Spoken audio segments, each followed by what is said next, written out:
evening, everyone, and welcome to our special edition of the Londonderry View. We're talking to candidates and also about some of the articles that are going to be on the ballot this election, March 12th, and we hope that everyone will come out to vote.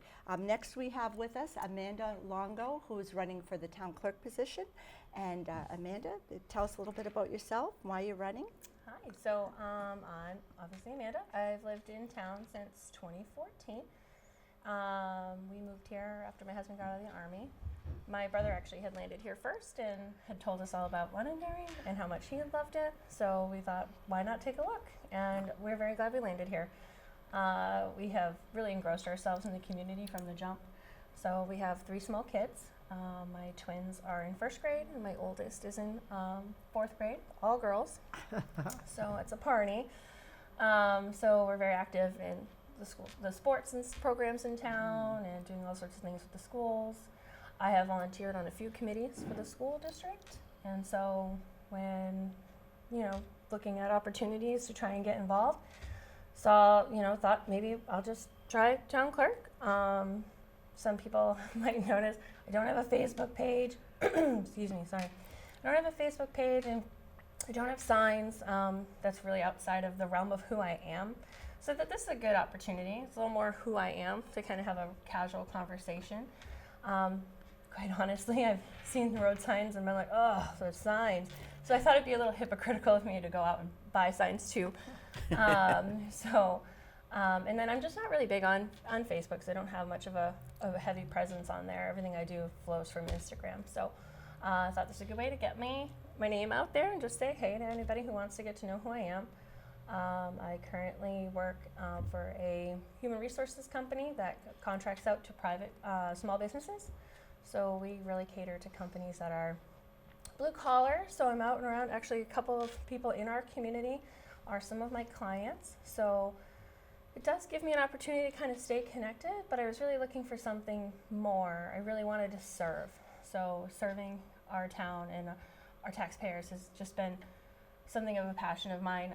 I did work for the town, as the 3 of you happen to know, but for everybody else, I did work for the town for a few years. And so while my career has taken a different direction and more HR focused right now, I do wish to get back to serving. I want to be of service and value to the taxpayer. So that's why I was interested in running.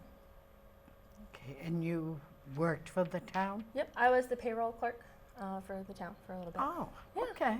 And now you decided to make a change?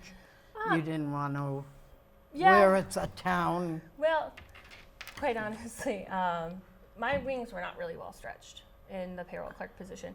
I took the payroll clerk position because at the time my children were really small. Yeah. So my twins were 1-year-old and I was working a very fast-paced dog-eat-dog kind of job before that. And I was like, that's just not, it's not who I am. And I needed the break for my kids. So I wanted to be at home, a little more focused. And I was like, who could be to commute? That's only 6 minutes down the road.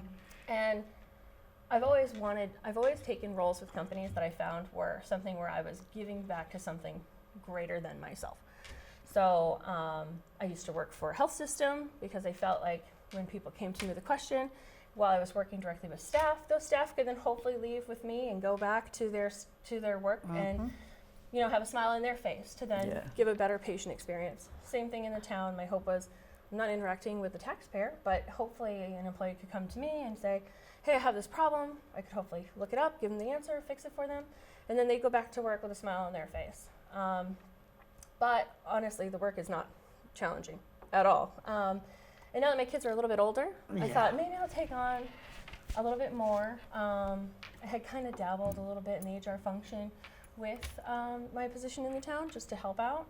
So I ended up going back more directly in the HR field, which has been great. It's definitely been, I'm using my brain a lot.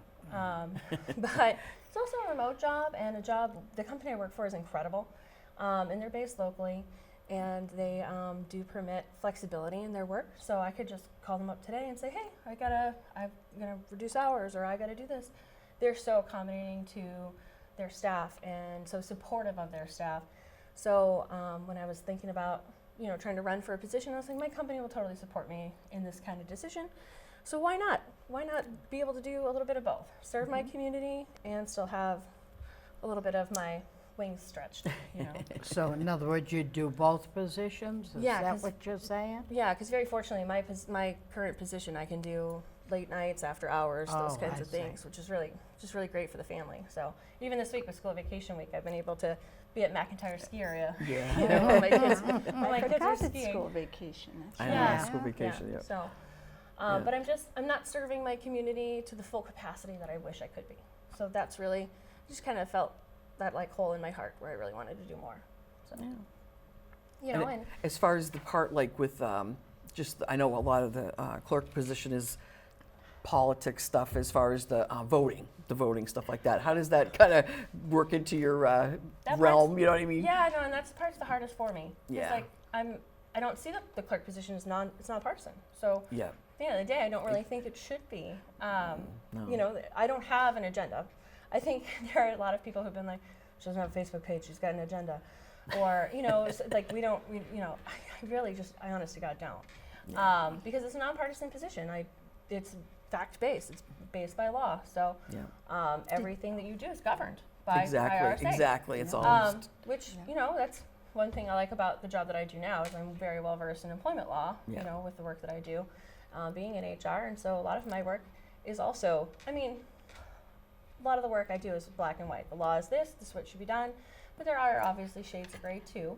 But very fortunately, the town clerk position is governed. So Is governed, There's yeah, there's no left or right side to that role. No. No, I think, did you No. mean about the hours? Yeah, the hours and Not things so like much that, and the- just Like the yeah, 24 hours for elections and. yeah. It's Yeah. like that's always a fun day. Yeah, election Plus, day. yeah, and Or all the the getting leads, ready for getting it up. and- Yeah, Yeah, no, yeah. and when You I gotta- worked yeah. when I worked for the town, that was definitely something I very fortunately got exposure from with you. You know, Yeah. coming in and counting ballots and stuff. Yeah. That's also one thing too. I think you know, as much as you try, it's hard to get people to realize like come and get involved.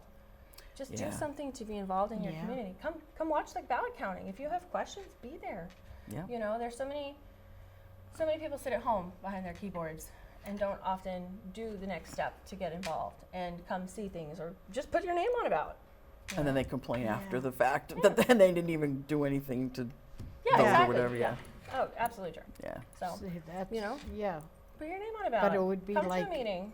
you know, it would be a full-time position along with, is yours a part-time position? I mean, to have It's two different. whatever I want it to be. Oh, Yeah. okay, Yeah. okay, Yeah. So yeah.